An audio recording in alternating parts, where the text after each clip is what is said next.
கொண்டு வருவாங்க. Romantic hero, action hero, அதுக்கப்புறம் கமர்ஷியல் ஹீரோ, அப்படி இன்னும் பல வகை சொல்லலாம்.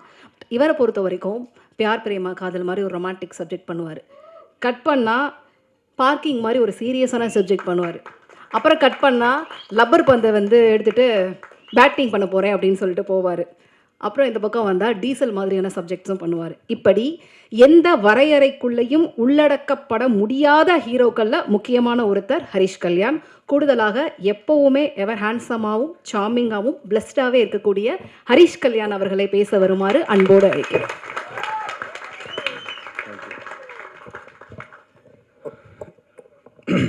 எல்லாம் வல்ல இறைவனுக்கு நன்றி. இங்கே வந்திருக்கிறவங்க எல்லாருக்கும் வணக்கம், நன்றியும் தெரிவிச்சுக்கிறேன். ஃபஸ்ட்டு டைம் நான் நடிக்கிற படத்துக்கு ஃபஸ்ட் லுக்குக்கு இப்படி ஒரு மேடை, இப்படி ஒரு நிகழ்ச்சி. தாஷமகான் டீமுக்கு நன்றியை தெரிவிச்சுக்கிறேன் இன்னைக்கு நடத்துனதுக்கு. ஸோ ஃபஸ்ட் லுக்குக்கே எதுக்கு ப்ரெஸ் மீட் அப்படின்ற ஒரு கொஸ்டின் எனக்குள்ளேயே ஓடிச்சு. பட் என்னென்னா, இந்த டைட்டிலை பற்றியும் ஒரு சில விஷயங்கள் ரெஜிஸ்டர் பண்ணணும். அது உங்கள் முன்னாடி இந்த ப்ரோமோ ஃபஸ்ட்டு ஆடியன்ஸ் பார்க்குறதுக்கு முன்னாடி உங்கள் எல்லாருக்கும் போட்டு காமிக்கணும் அப்படின்றது தான் இன்டென்ஷனாக இருந்தது, டைரக்டர் முன்னாடியே சொன்ன மாதிரி. ஸோ தாஷமகான் நிறைய பேர் அந்த ஏரியா பற்றி கேள்விப்பட்டிருப்போம், எங்கேயோ காதில் கேட்டிருப்போம்.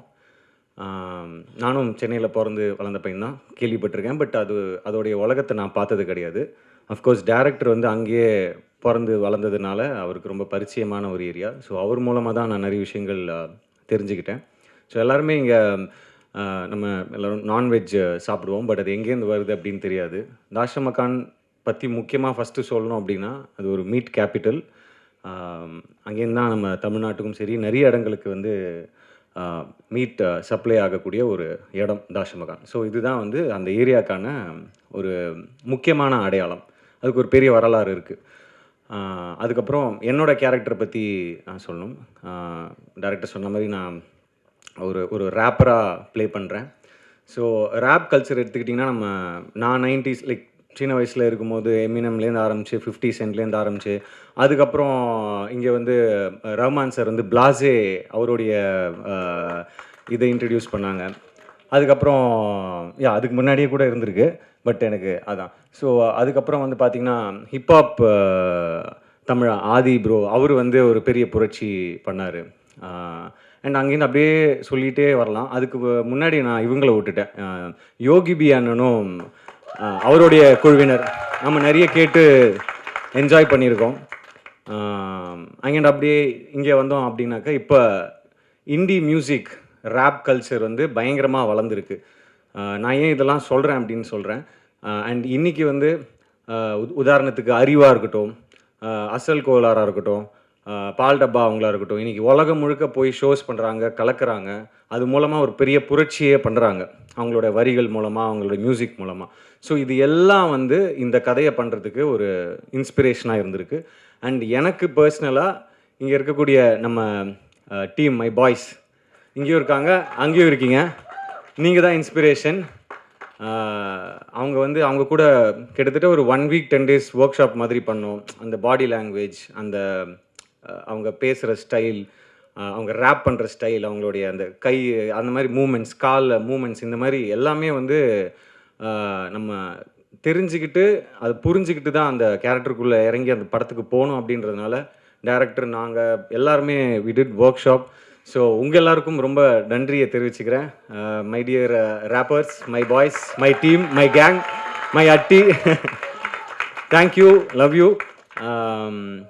ஸோ என்னென்னா, அவர் சொன்ன மாதிரி இந்த படத்துக்கு பரிச்சயமான ஒரு ரேப்பரையோ இல்லை அந்த மாதிரி பண்ணியிருக்கலாம். பட் இந்த மாதிரி நிறைய டேலண்ட் இருக்காங்க. ஸோ இந்த டேலண்ட்ஸை முன்னாடி கொண்டு வரணும், அடையாளப்படுத்தணும்னு நினச்சி இவங்க எல்லாரையும் இந்த படத்து மூலமாக நீங்கள் இந்த இண்டஸ்ட்ரிக்கும் இந்த மக்களுக்கும் கொண்டு போய் சேர்க்குறதுல எனக்கு ரொம்ப சந்தோஷமாக இருக்குது. அது மட்டும் இல்லாமல் மியூசிக் பற்றி சொல்லி ஆகணும். ஏன்னா இந்த படம் ப்ரிடாமினெட்லி நிறைய சாங்ஸ் இருக்குது, அந்த ரேப் பேட்டில்லாம் சொல்லுவாங்க. ஸோ அதெல்லாம் இருக்குது. நாங்கள் ஒரு டிஃப்ரெண்ட்டான ஆல்பமாக இருக்கும். அண்ட் பிரிட்டோ அவர் லேஸில் இடம் போட்டுறாதீங்க. நிச்சயமாக இந்த ஆல்பம் வந்து தரமான ஒரு ஆல்பமாக இருக்கும். Not just rap songs, but ஒரு ஃபோக் சாங் இருக்குது, ஒரு மெலடி இருக்குது. So it be a complete ஒரு பேக்கேஜான ஒரு ஆல்பமாக இருக்கும். So thank you brother. அண்ட் அதுக்கு அடையாளமாக நீங்கள் இன்றைக்கி இங்கே பார்த்த அந்த theme song, fire song, so அது ஒரு சின்ன ஒரு சாம்பிள். ஸோ அண்ட் என்னுடைய மற்ற டீம் மெம்பர்ஸ், டைரக்டர் வினீத், அவர் முதல்ல சொன்ன மாதிரி இவர் எப்படி ஒத்துக்கிட்டாரு அப்படின்னு கேட்டாங்க. ஏன்னா இந்த படத்தில் எல்லாத்தையுமே தாண்டி ரேப் கல்ச்சர், ஒரு ரேப் ஆஸ்பைரிங்கான ஒரு ரேப்பருடைய கதை, இது எல்லாத்தையும் தாண்டி வேற ஒரு விஷயம் இருக்குது, நிறைய லேயர்ஸ் இருக்குதுன்னு எடிட்டர் சொன்ன மாதிரி வேற ஒரு விஷயம் இருக்குது. அது ரொம்ப இன்ட்ரெஸ்டிங்காக எனக்கு பட்டுச்சு. அது மக்களுக்கு போய் சேரணும் அப்படின்னு நான் ரொம்ப ஜென்யூனாக நினச்சேன். ஸோ அதுதான் முதல் காரணம். அண்ட் அது மட்டும் இல்லாமல் நான் கேட்டேன், இதுக்கு நான் பண்ண முடியுமா அப்படின்னு கேட்டேன். நீங்கள் வேறு யார்ட்டையாவது கேட்டிங்களா, எனக்கு இது சூட்டபுளாக இருக்குமா, யார்ட்டையாவது சொன்னீங்களா, யார்ட்டையாவது சஜஷன் கேட்டிங்களா? இல்லை எல்லாருமே கொஞ்சம் சந்தேகமாக தான் சொன்னாங்க அப்படின்னு. சந்தேகமாக சொன்னாங்களா, சரி அப்போ கண்டிப்பாக பண்ணணும் அப்படின்னு தோணுச்சு. ஏன்னா மற்றவங்க வந்து சில நேரத்தில் வந்து இவரால் பண்ண முடியுமா, இதெல்லாம் வேலைக்கு ஆகுது அப்படின்னு சொல்லும் போது தான் நமக்கு இன்னும் அது ஸ்ட்ராங்காக இல்லை பண்ணணும் அப்படின்னு சொல்லிட்டு ஒரு இது இருக்கும். ஸோ இது ஒரு ரொம்ப சேலஞ்சிங்கான ஒரு கேரக்டராக இருந்தது. Out of my comfort zone தான் நான் சொல்லணும். But yes, I think we have done ஜஸ்டிஸ்ன்னு நினைக்கிறேன். அதெல்லாம் நீங்கள் கூடிய சீக்கிரம் சாங்ஸு, ட்ரெய்லர், டீசர்லாம் வரும், அப்போ பார்ப்பீங்கன்னு நான் நம்புகிறோம். அண்ட் கேமராமேன் கார்த்திக், அவரை பற்றியும் சொல்லணும். ஏன்னா இப்போ இந்த உலகத்தை காமிக்கும் போது நிறைய படங்கள் வந்திருக்கு, நார்த் மெட்ராஸ் பேஸ் பண்ணி நிறைய படங்கள் வந்திருக்கு. பட் இந்த பர்டிகுலர் ஏரியா, தாஷம்பக்கானா இருக்கட்டும், அப்புறம் ஆடு தொட்டி, ஏழு கிணறு, இந்த மாதிரி ஏரியாலலாம் ஷூட் பண்ணோம். ஸோ இதை வந்து மாசாவும் காமிக்கணும், கொஞ்சம் கிளாஸாகவும் காமிக்கணும் அப்படின்னு அவங்க உட்காந்து டிசைட் பண்ணி அந்த கலர்ஸ்லேருந்து, போட்டிருக்கிற காஸ்டியூம் கலர்ஸ்லேருந்து எல்லாத்துக்குமே ஒர்க் பண்ணியிருக்காங்க. ஸோ ஒரு பெரிய உழைப்பு போயிருக்கு. கேமராமேனுக்கு தேங்க்ஸ் சொல்லிக்கிறேன். அதுக்கப்புறம் எடிட்டர் மதன், லப்பர் பந்துக்கு அப்புறம் திருப்பி அவர் கூட இணைந்து ஒர்க் பண்ணுறதுல ரொம்ப சந்தோஷமாக இருக்குது. Thank you brother. எனக்கு தெரியும் நாங்கள் நிறைய ஷூட் பண்ணி எடுத்துகிட்டு வந்திருக்கோம், நீங்கள் அதை வெட்டி தூக்க போகிறீங்கன்றதும் தெரியும். பட் எஸ், படத்துக்கு எது தேவையோ, படத்துக்கு எது ஒர்க் ஆகுமோ அதை கண்டிப்பாக நீங்கள் பண்ணுவீங்க. உங்கள் டீமுக்கும், விநாயகம் எங்கே இருக்காரு இல்லையா, ஓகே, ஸோ விநாயகம் அண்ட் உங்கள் டீமுக்கும் நன்றியை தெரிவிச்சுக்கிறேன். அப்புறம் டைரக்ஷன் டீம், கேமராமேன் டீம், அப்புறம் ஆர்டிஸ்ட் அமீர் ப்ரோ. அவர் சொன்ன மாதிரி அவர் நடிகராக தான் அந்த படத்துக்குள்ளே வந்தார். அதுக்கப்புறம் ஒரு முக்கியமான ஒரு சாங்கோடைய கோரியோகிராஃபி அவர் பண்ணார். நிச்சயமாக ஹீ இஸ் கோயிங் டு என்ன சொல்கிறேன், அடுத்த கட்டத்துக்கு இந்த படத்து மூலமாக கண்டிப்பாக அவர் போவாருன்னு நம்புகிறேன். ஆஸ் அன் ஆக்டராகவும் சரி, ஒரு கோரியோகிராஃபராகவும் சரி. அண்ட் மேகா அவங்க, அதுக்கப்புறம் காஸ்டியூம் டிசைனர், முக்கியமாக ஸ்டண்ட் மாஸ்டர் பிரகாஷ் மாஸ்டர், ரொம்ப பொறுமையாக எனக்கு ரிஹர்சல்ஸ்லாம் கொடுத்து சேஃபாக ஹேண்டில் பண்ணி, ஏன்னா நிறைய சீக்வன்சஸ் இருந்தது, ஹெவியான சீக்வன்ஸ் இருந்தது, எஸ்பெஷலி கிளைமேக்ஸ்லாம் ஒரு 12 days 15 days கிட்ட ஷூட் பண்ணோம். ஸோ ரொம்ப பொறுமையாக எக்ஸிக்யூட் பண்ணி கொடுத்ததுக்கு ரொம்ப நன்றி. இப்போ நீங்கள் பார்த்த இந்த ப்ரோமோ கூட பிரகாஷ் மாஸ்டர் தான் ஸ்டண்ட் கொரியோ பண்ணியிருந்தார்.